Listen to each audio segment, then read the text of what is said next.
قابل احترام بھائیوں، دوستوں، بزرگوں، مائیں اور بہنیں اور بیٹیاں، سلسلہ وار قصہ بیان کر رہا ہوں ہاشم اور سلمہ کا۔ یہ سمجھ لیجئے کہ حضرت محمد صلی اللہ علیہ وسلم کی سیرت بیان کر رہا ہوں، یعنی اوپر کی پشتوں کا۔ اوپر کی پشتوں میں کون کون لوگ گزرے ہیں حضرت آدم علیہ السلام تک، وہ تو بڑی لمبی تفصیل ہے، اس کا تو وقت ہے نہیں۔ میں نے صرف ہاشم اور سلمہ سے شروع کیا ہے کہ حضور صلی اللہ علیہ وسلم کے والد کا نام عبداللہ، عبداللہ کے والد کا نام عبد المطلب، اور عبد المطلب کے والد کا نام ہاشم۔ تو یہ ہاشم سے شروع کیا ہے، اور آپ لوگوں کو میں یہ نام ہدیہ دیتا ہوں۔ جب بھی اللہ تعالیٰ کسی کو لڑکا دے، ہاشم نام ضرور رکھیے۔ کوئی تجارت کرنی ہو تو بھی ہاشم نام رکھ سکتے ہیں، کوئی کمپنی بنانی ہے، کوئی یہ ہے وہ جو بھی ہے، اللہ تعالیٰ اسے برکت دے۔ اور اگر لڑکا لڑکی ہو تو ہاشم اور سلمہ نام رکھیے، انشاءاللہ خیریں ملیں گی، برکتیں ملیں گی۔ اب میں اپنے قصے کا جو مضمون شروع کیا تھا، میں پہنچا تھا عبد المطلب کو مکہ مکرمہ پہنچایا تھا۔ گزشتہ کل جو میں نے مضمون چھوڑا تھا، لیکن ابھی کچھ ترتیب اور کچھ قصے ہاشم کے بارے میں باقی ہیں، اس لیے میں پہلے ہاشم والا مضمون پورا کر لوں۔ پہلے یہ بات ذہن میں رکھیے کہ ہاشم یہ بہت خوبصورت تھے۔ ان کا نام عمرو تھا۔ مکہ مکرمہ میں قحط ہوتا تو ہاشم جو ہے شوربے میں روٹیاں چور کر اہل مکہ کو کھلاتے، اس لیے ان کا نام ہاشم ہو گیا۔ ہاشم کے معنی ہے چورا کرنے کے ہیں، ہاشم اسی کا اس میں فاعل ہے، اور بہت خوبصورت تھے۔ سب سے پہلے بنیادی چیز یہ کہ ان کی پیشانی پر نبوت کا نور چمک رہا تھا۔ تو چونکہ یہود، نصارہ، یہ سارے کے سارے مکہ مکرمہ میں آتے تھے، اور یہ مشرکین مکہ اس دور میں جادو کا بھی زور تھا، تو ہر یہودی یا ہر نصرانی آ کر ایک دوسرے کو اشارہ کرتے حرم شریف میں کہ دیکھو وہ بیٹھا ہے، وہ آدمی ہے، اس کی پیشانی پر نبوت کا نور ہے۔ چنانچہ ہر عورت یہ چاہتی تھی کہ ان کے ساتھ نکاح ہو جائے تاکہ جو ہے وہ نبوت کا نور اس کے پیٹ میں چلا جائے۔ تو روایتوں میں یہ ہے کہ یہ ہاشم بہت پاک دامن تھے۔ حدیث شریف میں آتا ہے، صحیح حدیثوں میں ہے کہ حضور صلی اللہ علیہ وسلم کی یعنی کوئی بھی نبی کہ ان کی نسل میں کوئی بھی زانی پیدا نہیں ہوا ہے کہ زنا کرے اوپر کی نسل تک۔ اللہ تعالیٰ ان کے خون کو پاک صاف رکھتا ہے۔ تو یہ ہاشم جو ہے چونکہ بہت خوبصورت تھے اور بار بار مکہ والوں کو کھلاتے تھے، تو قصے ان کے بارے میں بہت ہوتے تھے ہاشم کے بارے میں۔ بلکہ روایتوں میں یہ ہے کہ علماء بنی اسرائیل جب آتے تھے ان کو دیکھنے کے لیے تب باقاعدہ پلاننگ بنا کر آتے تھے، کیونکہ مکہ مکرمہ کے قرب و جوار میں بھی یہودیوں کی بستیاں تھیں اور مدینہ منورہ میں تو تھی، اور وہ سارے کے سارے انتظار میں تھے کہ ایک نبی آنے والا ہے، ایک نبی آنے والا ہے۔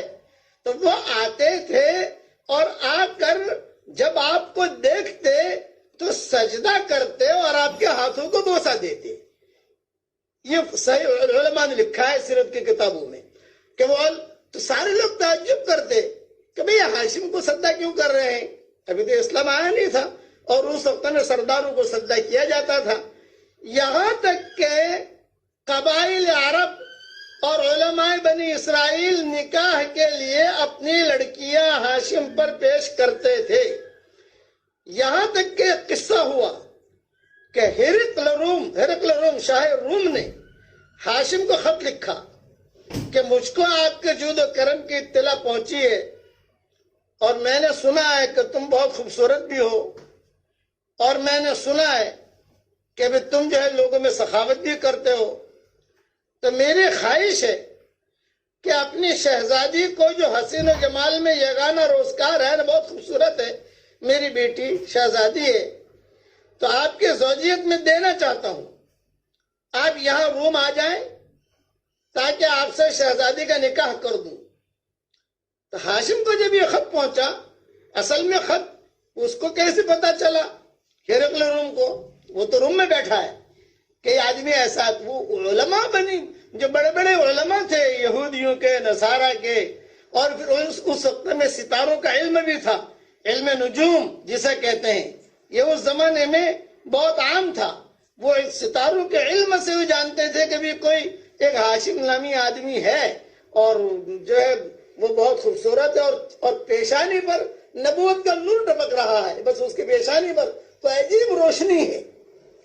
یہ علماء اثر لیتے تھے، یہاں تک کتابوں میں لکھا ہے کہ یہودی عورتیں جو جادوگرنیاں تھیں، کیونکہ یہودیوں کے یہاں جادو بہت معروف مشہور ہے، اور اب بھی ان کے ہی جادو معروف مشہور ہے کہ یہودیوں کا جادو بہت ہوتا ہے، بڑے ماہر ہوتے ہیں وہ لوگ، تو وہ جادوگرنیاں آتی تھی، وہ یہودی کی عورتیں، اور ان کو اپنی طرف مائل کرتی تھی، لیکن یہ بالکل پاک صاف، انہیں کوئی بھی یعنی کسی قسم کی، حالانکہ جوان تھے، کتابوں میں لکھا ہے 25 سال کی عمر میں ہاشم کا انتقال ہو گیا تھا، کہ جب ان کا انتقال ہوا تو 25 سال کی ان کی عمر تھی۔ اب بتاؤ، بھرپور جوانی۔ اچھا، سلمہ سے بھی جو نکاح ہوا تو سلمہ سے ان کا نکاح کرنے میں ہر چیز اوکے تھی، لیکن ایک چیز ان کی اشکال تھا کہ میں کروں کہ نہ کروں، کروں کہ نہ کروں۔ لڑکی پسند آ گئی، خوبصورت بھی ہے، سمجھدار بھی ہے، سب کچھ ہے، لیکن وہ اپنے قافلے میں کہتے تھے ہاشم بے لڑکی تو پسند آ گئی ہے۔ اچھا، سلمہ جو تھی یہ مطلقہ تھی، پہلے شوہر سے اس کے 2 لڑکے تھے، تو یعنی یہ تو اشکال ان کو نہیں تھا کہ میں یہ لڑکوں کا کیا ہوگا، کوئی بات نہیں، بھائی سلمہ سے کہہ دیا تھا کہ یہ تیرے لڑکے نہیں ہیں، میرے لڑکے ہیں، تو کوئی بات نہیں۔ حضور صلی اللہ علیہ وسلم نے بھی جو نکاح کیے بیواؤں کے ساتھ، تو ان کی جو بھی اولاد تھی ان بیواؤں کے پہلے شوہروں سے، تو وہ فوراً حضور صلی اللہ علیہ وسلم نے اپنے پاس رکھ لی، یہ کہا کہ بھی میں ان کی پرورش کروں گا۔ چنانچہ ام سلمہ کے بچے بھی حضور نے پالے، حضرت خدیجہ کے بچے بھی جو ہے حضور صلی اللہ علیہ وسلم کے پاس رہے، جتنی بھی مائیں تھیں امہات المومنین میں جو بیوائیں ہو چکی تھی ان کے بچے تھے، تو حضور صلی اللہ علیہ وسلم نے ان بیواؤں کو بھی لیا اور ان کے ساتھ بچوں کو بھی لیا۔ یہ نہیں آج کا شہزادے کی طرح کہ آج یہ لوگ شادیاں کرتے ہیں، کہتے ہیں کہ بھئی بچے جو ہے نا تیری ماں کو دے دینا، بچے تیرے بھائی کے پاس رکھنا، بچے تیرے ماموں کے پاس رکھنا۔ حلال حرام یہ تو مفتی بتائیں گے، لیکن یہ بد اخلاقی ہے۔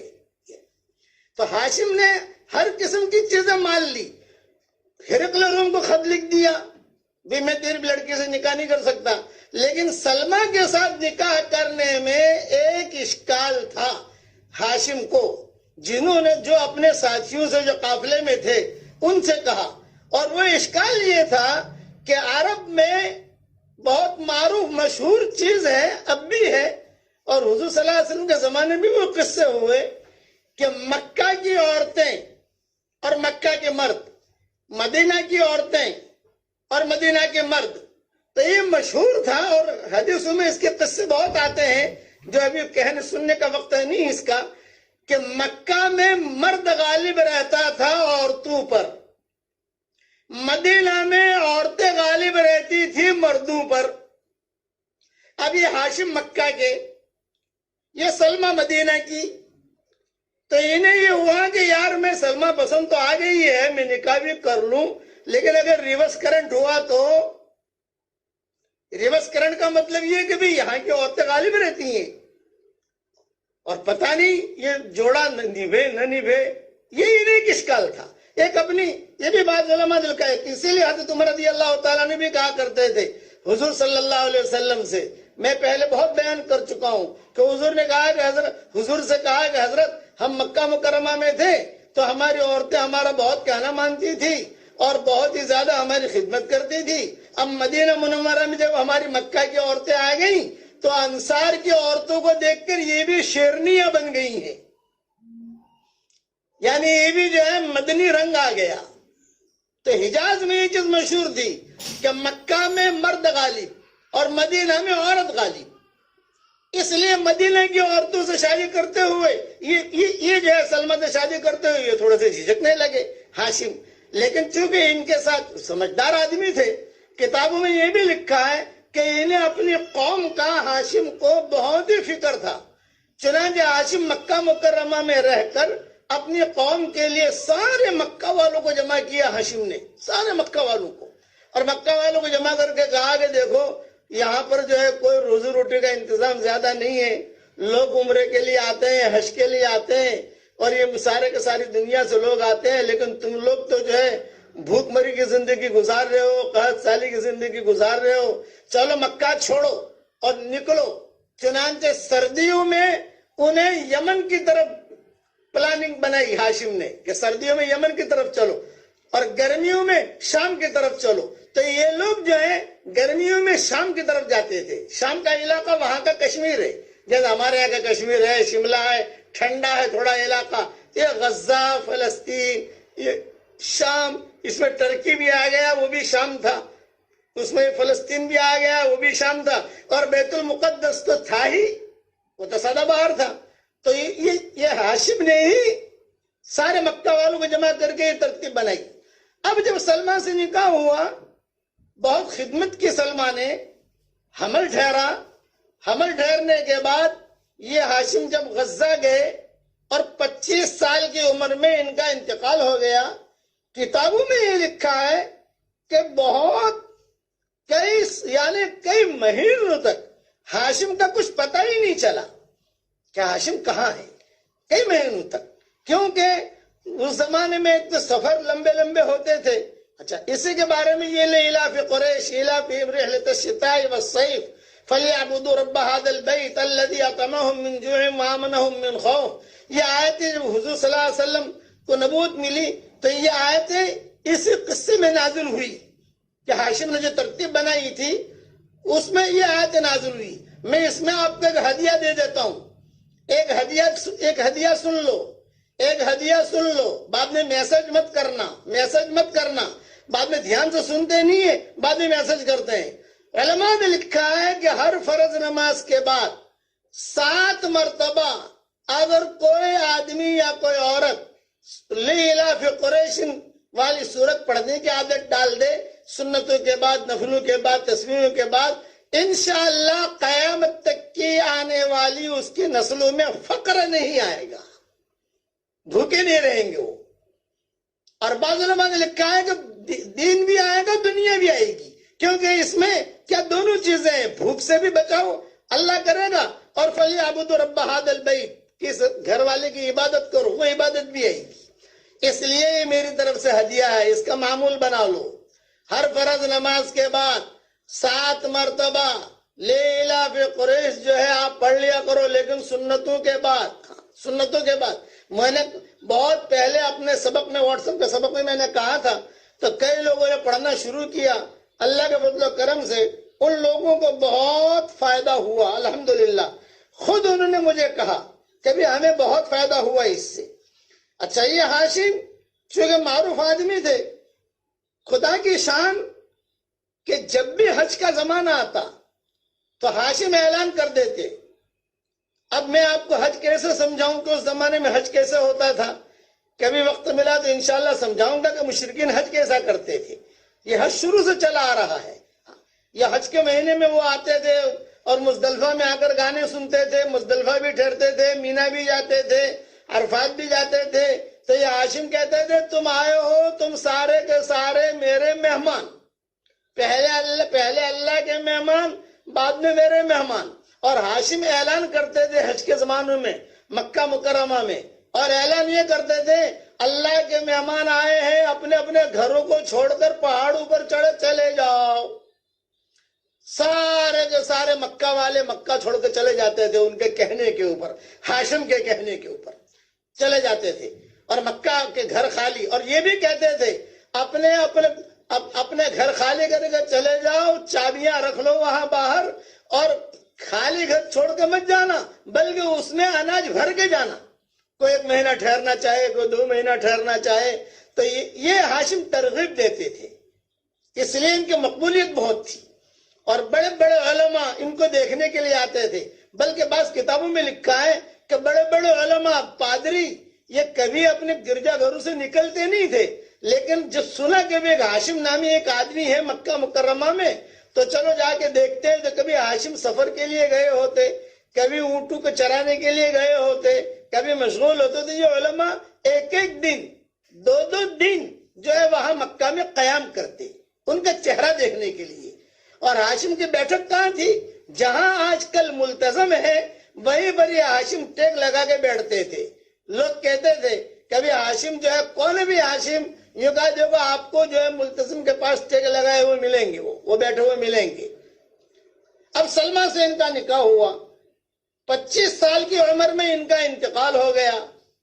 اب کوئی بھی خبر لینے والا نہیں۔ سب سے زیادہ فکر سلمہ کو تھی، اور ان سے زیادہ فکر مکہ والوں کو تھی کہ بھئی ہاشم کہاں چلا گیا، ہاشم کہاں چلا گیا۔ سلمہ کو تو اس لیے تھی کہ بیوی تھی، اور مکہ والوں کو اس لیے کہ مکہ کا چودھری تھا۔ بھئی اتنا بڑا آدمی کہاں گم ہو گیا۔ بعض مرتبہ آدمی گم ہو جاتے ہیں، اور ایسے گم ہوتے ہیں کبھی جنات اٹھا لے جاتے ہیں۔ ایسے بھی قصے ہوئے ہیں کہ جنات جو ہے وہ آدمی کو لے گئے، اس قسم کے قصے بھی ہوئے ہیں۔ 25 سال تک غائب رہا، 25 سال تک عورت غائب رہی، لڑکا غائب رہا کہ جنات لے گئے۔ حضور صلی اللہ علیہ وسلم کے زمانے میں بھی اس قسم کے قصے ہوئے تھے۔ تبوک جا رہے تھے تو حضور نے فرمایا کہ دیکھو بھئی یہ پہاڑی ہے سامنے، اس پر بہت جناتوں کا بہت اثر ہے، اور یہاں بھوت بلت بہت ہے، کوئی بھی جو ہے اکیلا پیشاب کے لیے نہ جائے، اکیلا نہ جائے۔ جانا ہے پیشاب کے لیے تو کسی ساتھی کو اٹھا لے اور اٹھا کر پھر جائے۔ کچھ 1-2 صحابی جو انہوں نے کہا یار کیا ہوتا ہے، سامنے تو پہاڑ ہے، کچھ دکھائی تو دیتا نہیں ہے، اور کسی کو جگانا کرنا ہے ذرا مناسب نہیں ہے، یہ کہہ کر وہ چلے گئے۔ تو کتابوں میں لکھا ہے کہ جب صبح ہوئی تو 2 صحابی غائب تھے، 2 صحابی غائب۔ آپ نے فرمایا بھی 2 کہاں ہیں؟ اس لیے کہ جب قافلہ چلتا تو آپ صلی اللہ علیہ وسلم گنواتے بھی دیکھو سب ہے کہ نہیں۔ جیسے فلائٹ میں بیٹھتے ہیں تو فلائٹ میں سارے کے سارے پیسنجر آ گئے کہ نہیں آ گئے، بورڈنگ دیکھتے ہیں کہ سارے کے سارے آئے کہ نہیں آئے۔ بس میں بیٹھتے ہیں تو دیکھتے ہیں کہ سارے کے سارے پیسنجر آئے کہ نہیں آئے۔ تو آپ صلی اللہ علیہ وسلم کا بھی یہی معمول تھا کہ دیکھتے تھے بھئی اب ہمیں تبوک کی طرف جانا ہے، گنو سب ہے کہ نہیں۔ صحابہ نے کہا کہ ارے حضرت وہ میرے پاس ایک آدمی تھا وہ نہیں ہے، دوسرے نے کہا حضرت میرے پاس بھی تھا وہ بھی نہیں ہے۔ ارے کہاں گئے وہ؟ ڈھونڈو ادھر ادھر، ڈھونڈا تو وہ نہیں ملے۔ جب نہیں ملے تو آپ نے فرمایا چلو تبوک۔ تبوک جب پہنچے تو پھر ایک صحابی جو ہے دوڑے دوڑے آئے۔ آپ نے کہا بھی کون آ رہا ہے؟ یہ فرمایا حضرت وہی ہے جو گم ہو گیا تھا۔ قریب آئے تو پھر آپ نے کہا بھی کہاں چلے گئے تھے تم؟ حضرت جنات مجھے لے گئے تھے یمن، اور یمن سے مجھے بھی یہاں چھوڑا ہے، اب میں آپ کے پاس آیا۔ آپ نے فرمایا میں نے تمہیں منع نہیں کیا تھا کہ تم پیشاب۔ اور دوسرے صحابی وہ جو ہے بعد میں کئی مدتوں کے بعد وہ پہنچے مدینہ، تو آپ نے فرمایا بھی تم کو ہم نے منع نہیں کیا، تو بولے جنت اٹھا لے گئے تھے ہمیں۔ تو یہ مکہ والے مدینہ والے سوچ میں پڑ گئے کہ بھئی اتنا بڑا قافلہ ہاشم کا، اور یہ چودھری آدمی یہ کہاں گم ہو گیا۔ تو کتابوں میں لکھا ہے عبد المطلب تو پیدا ہو گئے، سر میں بال تھا تو لوگ بوڑھا بھی کہتے تھے، شیبہ شیبہ شیبہ شیبہ، پورے مدینہ میں کہتے تھے شیبہ۔ حضور صلی اللہ علیہ وسلم کا ننیال مدینہ منورہ میں تھا، یہ تو سب جانتے ہیں، لیکن وہ حضور کا ننیال جو مدینہ میں تھا اس کی وجہ کیا تھی؟ یہ سلمہ مدینہ کی تھی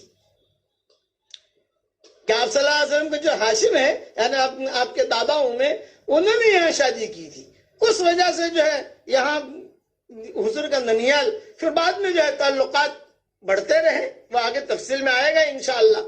اب کتابوں میں لکھا ہے کہ ڈھونڈنے کے بعد جناتوں میں سے کسی نے اعلان کیا کہ دیکھو بھی ہم پر کوئی تہمت مت لگاؤ، ہم نے تمہارے ہاشم کو اٹھایا نہیں ہے، اچکا نہیں ہے، کیونکہ مکہ مکرمہ یہ متبرک جگہ شروع سے تھی، یعنی مشرکین مکہ بھی اس کا بہت احترام کرتے تھے، لوگ دور دور سے آتے تھے اور اس کا بہت عزت کرتے تھے۔ مکہ کو اچھی نگاہ سے دیکھتے تھے. تو چنانچہ کتابوں میں لکھا ہے جناتوں نے جب اعلان کیا تو یہ لوگ سمجھ گئے کہ ہاشم کو جناتوں نے اٹھایا نہیں ہے, کسی پری نے نہیں اٹھایا, کسی جناتوں نے نہیں اٹھایا. اچھا بھی تم لوگ دکھائی تو دیتے نہیں ہو یار, تم بتاؤ تو صحیح وہ ہے کہاں. ایک جنات نے کہا وہ تو غزہ میں مر گیا, اور کسی نے بعض کتابوں میں لکھا ہے کہ سانپ نے کاٹ دیا, بعض کتابوں میں لکھا ہے کہ وہاں بھی جو ہے کورونا وائرس چلا تھا اس وقت میں. تعاون کی بیماری, یہ بیماریاں جیسے ملکوں میں, یہ تو انٹرنیشنل ہو گئی ہے نا کورونا وائرس. اس زمانے میں یعنی شہروں میں ملکوں میں بیماریاں پھیلتی تھی, تو یہ شام جو ہے یہ مرکز تھا بیماری کا. وہاں تعاون کئی مرتبہ آیا ہے. اسی تعاون میں حضرت معاذ بن جبل کا انتقال ہوا ہے, اسی تعاون کی بیماری میں ان کی 2 بیویاں تھیں ان کا انتقال ہوا ہے. کافی صحابہ جو ہے اسی تعاون کی بیماری میں ان کا انتقال ہوا ہے. تو کسی نے کہا بیماری میں مر گئے. خلاصہ کلام یہ تذکرے چلتے رہے اور عبد المطلب یہاں بڑے ہوتے رہے. اب عبد المطلب کا کیا کریں؟ کل تو میں نے کہا تھا کہ بچپنے میں لے کر گئے, لیکن صحیح بات یہ ہے کہ بچپنے میں لے کر نہیں گئے, بلکہ عبد المطلب جب تھوڑے بڑے ہو گئے, 4-5 سال کے ہو گئے, تب جو ہے یہ مکہ والے آئے, ڈھونڈتے ڈھونڈتے سارا پتہ چلا ان کو, یہاں آئے اور کہا کہ بھی چلو تم تو ہماری بہو ہو, یعنی ہاشم سے کہا, وہ سلمہ سے کہا, اور یہ بچہ بھی ہمارا ہے, لے کے چلو. چنانچہ کتابوں میں لکھا ہے کہ عبد المطلب جب 4-5 سال کے ہو گئے تو یہ لے کر آئے, لیکن انہیں بخار بہت رہتا تھا عبد المطلب کو, پھٹے پرانے کپڑے اور بالکل ہی یتیمی ٹپک رہی تھی, اور یہ سلمہ کے چہرے کے اوپر بھی معصومیت ٹپک رہی تھی. کیوں کہ 25 سال کی عمر میں 25 سال کی عمر تھی ہاشم کا جب انتقال ہوا. تو سلمہ کا یہ کبھی پہلے شادی کی تو وہاں سے طلاق ہو گئی, 2 بچے ہوئے. اب جو دوسری شادی کی تو اس میں جو ہے فوراً یعنی کچھ 10-15 دن شوہر رہا اور شوہر چلا گیا. تو یہ فکر ٹینشن. لیکن مکہ والے جو ان کے رشتہ دار تھے یہ لینے کے لیے کئی اونٹنیاں لے کر آئے. کتابوں میں یہ لکھا ہے کہ ہاشم کے بھائی تھے, ان کا نام تھا مطلب. انہوں نے اپنی اونٹنی کے اوپر یہ عبد المطلب کو بٹھایا پیچھے, اور یہ لوگ مدینہ منورہ سے مکہ مکرمہ آئے.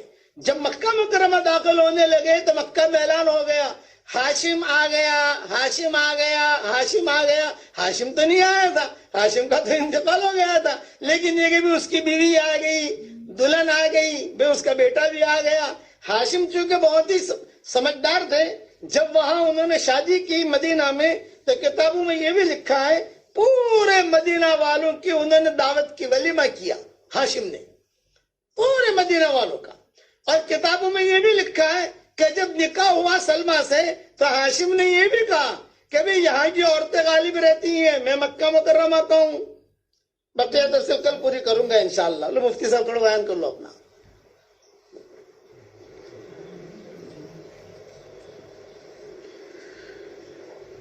ہمارے مسائل چل رہے تھے. میں نے کل آپ لوگوں سے کہا تھا کہ گھر میں جماعت کے ساتھ نماز پڑھنے کی جو تاکید ہے اس کی وجہ سے جماعت کے ساتھ میں ہی گھر میں نماز پڑھنی چاہیے. اب آج میں آپ لوگوں کو کچھ مسائل سمجھا دیتا ہوں کہ جماعت کے ساتھ نماز کس طریقے سے پڑھی جائے.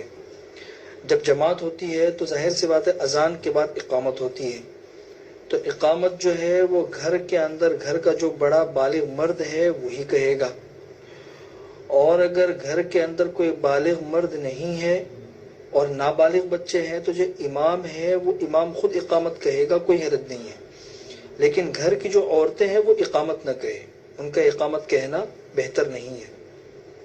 دوسری بات یہ ہے کہ جب جماعت کے ساتھ نماز پڑھنے کے لیے کھڑے ہو تو اگر امام کے ساتھ میں کوئی ایک ہی مرد ہے تو وہ امام کے دائیں طرف کھڑا ہوگا, اور اگر ایک سے زیادہ ہے تو پھر وہ دونوں مقتدی جو ہے وہ پیچھے کی طرف کھڑے ہوں گے اور امام آگے کھڑا ہوگا.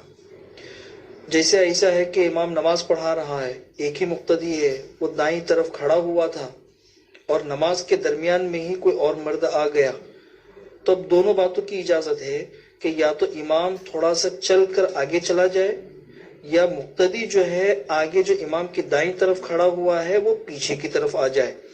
نماز کے دوران آگے اور پیچھے اس طریقے سے تھوڑا چلنے کی وجہ سے نماز فاسد نہیں ہوگی۔ یہ صفوں کی ترتیب کے سلسلے میں اگر کوئی امام تھوڑا سا آگے چلا جائے یا کوئی مقتدی تھوڑا سا پیچھے ہو جائے تو اس کی وجہ سے نماز فاسد نہیں ہوگی۔ اچھا، جو عام نمازیں ہیں اس کے جماعت کے لیے کم سے کم امام کے علاوہ ایک مقتدی کا ہونا کافی ہے۔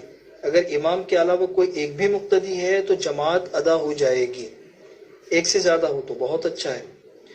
اب آگے چلیے، آج کل گھر میں چونکہ جماعت کے ساتھ نمازیں ہو رہی ہے تو اس کے اندر، اس جماعت کے اندر عورتیں شامل ہو سکتی ہے نہیں ہو سکتی؟ تو بہت سے لوگوں کو اس کی اشکال ہوتا ہے فقہ کی ایک کتاب سے۔ فقہ کے اندر ہے یکرہ للنساء حضور الجماعات، عورتوں کے لیے جماعت کی نماز میں حاضر ہونا اور شریک ہونا یہ مکروہ ہے۔ یہ ایک عبارت ہے، لیکن اس عبارت کا اصل مطلب یہ ہے کہ مسجد میں جو جماعتیں ہوتی ہے اس میں شریک ہو کر عورتوں کا جماعت میں شریک ہونا یہ مکروہ ہے۔ چونکہ عورتوں کے لیے شریعت نے حکم دیا ہے کہ وہ گھر میں رہے اور گھر میں ہی رہ کے نماز پڑھے، تو یہاں پہ جماعت میں شریک ہونے کو جو مکروہ کہا گیا ہے وہ مسجد میں جا کر جماعت میں شریک ہونا ہے۔ ہاں، اگر گھر میں جماعت کے ساتھ نماز ہو رہی ہے اور عورتیں شریک ہو گئی تو کوئی حرج نہیں ہے، عورتوں کی نماز درست ہو جائے گی۔ اس لیے صفوں کی ترتیب اس طریقے سے ہوگی جیسے حضور اکرم صلی اللہ علیہ وسلم کے زمانے میں تھا کہ امام آگے ہوتا تھا، اس کے پیچھے مردوں کی صف ہوتی تھی، اور پھر اس کے پیچھے بچوں کی صف ہوتی تھی، اور پھر اس کے پیچھے عورتوں کی صف۔ یہ ترتیب ہے۔ لیکن آج کل گھر اتنے چھوٹے ہیں کہ گھروں کے اندر 2-3 صفیں ہو جائے وہی غنیمت ہے۔ اس لیے ایک دوسرے طریقے پر بھی ہم عمل کر سکتے ہیں کہ بچے جو ہے ان کی مستقل الگ سے صف نہ بنائی جائے۔ یہ دھیان میں رکھے کہ 9 سال کی جو لڑکی ہے وہ بالغ کے حکم میں سمجھی جائے گی، وہ تو عورتوں کی صف میں ہو جائے، اور 12 سال کا جو لڑکا ہے یہ بھی بالغ کے حکم میں ہوگا، بالغ کے حکم میں۔ بالغ کے حکم میں ہونے کا یہ مطلب نہیں ہے کہ اس کا امام بننا بھی درست ہے، اس کا مستقل الگ مسئلہ ہے جو انشاءاللہ کل میں آپ لوگوں کو بتاؤں گا۔ یہ بالغ کے حکم میں ہے، اس لیے وہ مردوں کی صف میں کھڑا ہو جائے، اور باقی جو اس کے 12 سال سے کم عمر کا لڑکا ہے اور 9 سال سے کم عمر کی جو لڑکی ہے تو اب ان کے لیے اجازت ہے وہ چاہے مردوں کی صف میں شامل ہو جائے چاہے عورتوں کی صف میں شامل ہو جائے۔ تو اس طریقے سے مستقل بہت زیادہ صفیں بنانے کی ضرورت پیش نہیں آئے گی۔ اسی میں ایک مسئلہ یہ بھی دھیان میں رکھے کہ بہت سے گھر ایسے ہوتے ہیں وہ لمبائی کے اندر ہوتے ہیں، چوڑائی میں ان کے اندر اتنی گنجائش نہیں ہوتی کہ 3-4 صفیں لگ جائے۔ حال بتا چوڑائی اتنی لمبی ہوتی ہے کہ امام آگے ہے اور پوری ایک لمبی صف ہے، اور اس لمبی صف کے اندر اس طریقے سے کہ بیچ میں ایک پردہ ہے یا دونوں کمرے الگ الگ ہیں۔ پہلی ہی صف کے اندر ایک طرف مرد ہے اور دوسری طرف عورتیں ہیں۔ لوگ پوچھتے ہیں کہ اس طریقے سے نماز درست ہوگی یا نہیں؟ تو اگر بیچ میں دونوں کمرے الگ الگ ہیں، بیچ میں پردہ پڑا ہوا ہے، یا بیچ میں کوئی دیوار ہے اور دیوار اور پردے کے اس طرف عورتیں ہیں اور اس طرف مرد ہے، تو بھی ایک صف کے اندر اگر عورتیں ہوں گی اور اسی صف کے اندر مرد ایک طرف ہوں گے تو اس سے بھی نماز درست ہو جائے گی، اس لیے کہ بیچ میں ایک پردہ حائل ہے۔ پھر جو امام نماز پڑھائے گا اس کے لیے ضروری ہے کہ پیچھے کھڑی ہونے والی عورتوں کی امامت کی نیت کرے۔ یہ دھیان میں رکھیں، اگر مرد جو ہے وہ عورتوں کی امامت کی نیت نہیں کرے گا تو پیچھے کھڑے رہنے والے عورتوں کی نماز درست نہیں ہوگی۔ امام یہ نیت کرے کہ میں عورتوں کا بھی امام ہوں۔ عام نمازوں کے اندر تو صرف اتنی نیت کر لینا کافی ہوتا ہے کہ میں نماز پڑھا رہا ہوں، بس نماز ہو گئی۔ لیکن اگر عورتیں پیچھے نماز پڑھ رہی ہے تو اس نیت کا اضافہ کرنا ضروری ہے کہ میں عورتوں کا بھی امام ہوں یا عورتوں کو بھی نماز پڑھا رہا ہوں، تو ہی عورتوں کی نماز درست ہوگی، ورنہ عورتوں کی نماز درست نہیں ہوگی۔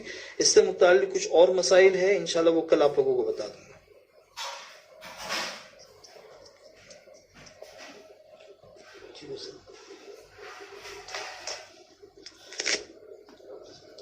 اللهم صل على محمد وعلى آل محمد كما صليت على إبراهيم وعلى آل إبراهيم إنك حميد مجيد.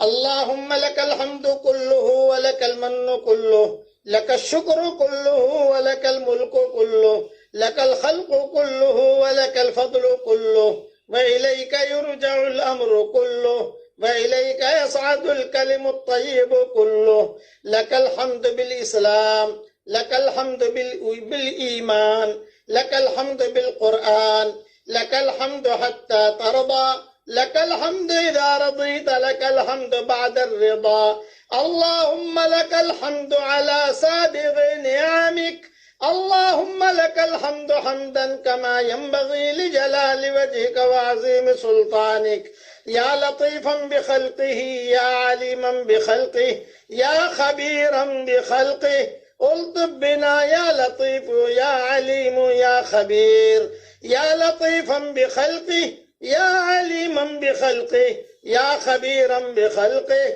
الطف بنا يا لطيف يا عليم يا خبير اللهم يا فارج الهم ويا كاشف الغم يا مجيب دعوة المضطرين ارحمنا رحمة تغنينا عن رحمة من سواك لا إله إلا الله العظيم الحليم لا إله إلا الله رب العرش العظيم لا إله إلا الله رب السماوات ورب الأرض ورب العرش الكريم بسم الله على ديننا بسم الله على دنيانا بسم الله على أنفسنا بسم الله على أهلنا بسم الله على أموالنا بسم الله على أولادنا بسم الله على كل شيء أعطانا ربنا لا إله إلا أنت سبحانك إنا كنا من الظالمين یا ذا الجلال والإکرام.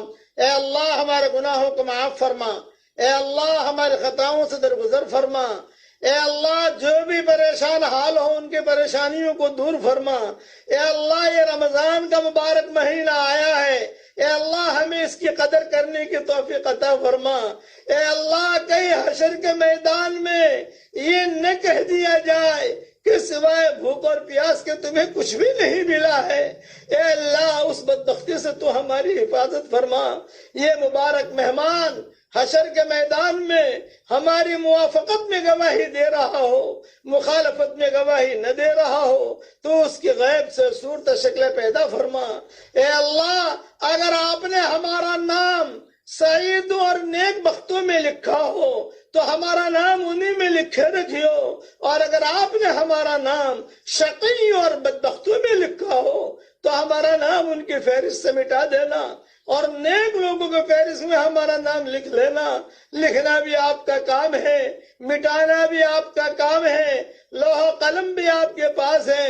اے اللہ جتنا مجمع آمین کہہ رہا ہے، بلکہ اس وقت میں جتنا دنیا میں جتنے انسان ہیں، چاہے مسلمان ہو، چاہے غیر مسلم ہو، چاہے یہود و نصارہ ہو، چاہے مجوسی ہو، جس مذہب سے تعلق رکھتے ہو، اے اللہ یہ ساری انسانیت آپ کو نہیں دیکھ سکتی، لیکن آپ ہم سب کو دیکھتے ہیں.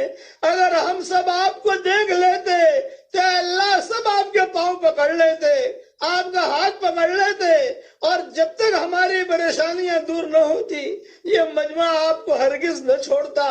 بڑے سے بڑا چودھری تجھ سے چمٹ جاتا. اے اللہ ہم محتاج ہیں، تو کسی کا محتاج نہیں ہے. بیماریاں بھی تیرے غلام اور تیری لونڈیاں اور تیری باندی ہیں. اے اللہ یہ بیماریوں کو تو نے پیدا کیا ہے، یہ بیماریاں بھی تیری پاکی بیان کرتی ہے، یہ کورونا وائرس بھی تیری پاکی بیان کرتا ہے. اے اللہ عافیت کے ساتھ ان بیماریوں سے پوری انسانیت کو نجات دے دے. جو پریشان حال ہو اے اللہ اس کے پریشانیوں کو دور فرما.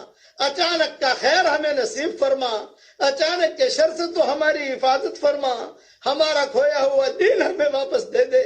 اے اللہ ہماری زندگی کا یہ آخری رمضان نہ ہو. گزشتہ سال اس وقت میں کئی ہمارے دوست موجود تھے، آج وہ اپنے قبروں میں چلے گئے ہیں. اے اللہ وہ انتظار میں کہ کوئی ہمارے لیے بھی دعا کرتا ہے کہ نہیں کرتا.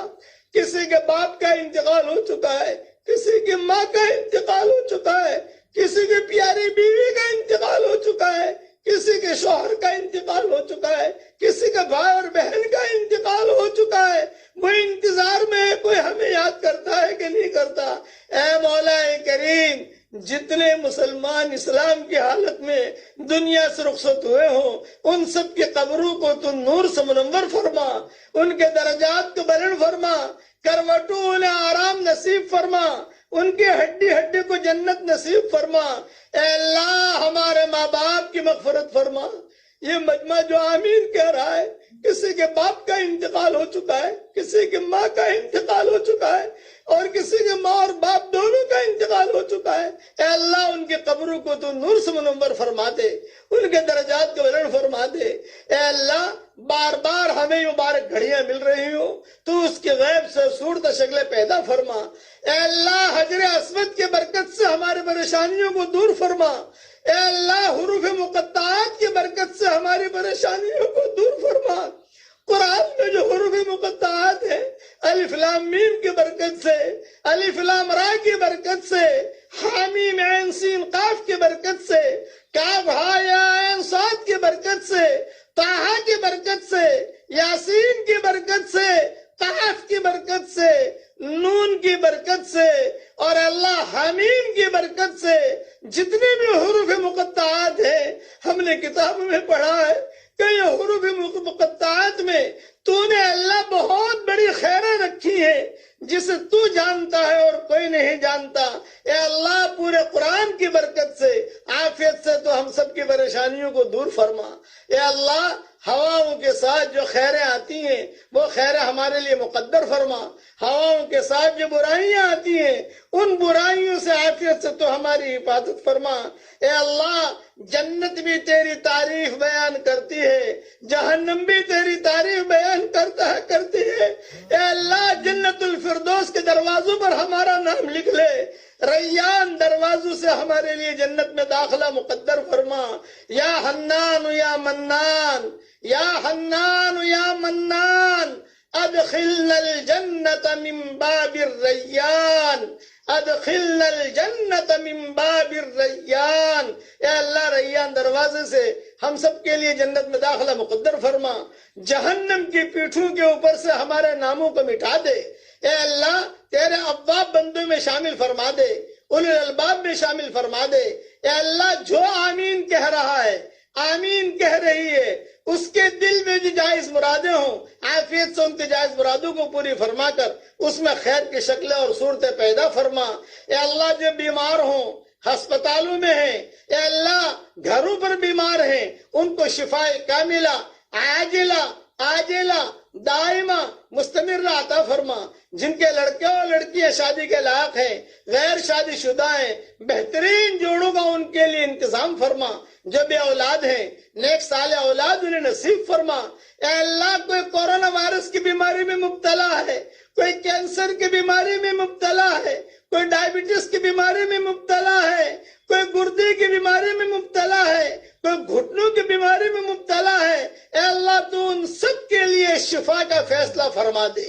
ان سب کے لیے جانور بھی بیمار ہو تو ان کو بھی شفا دے دے۔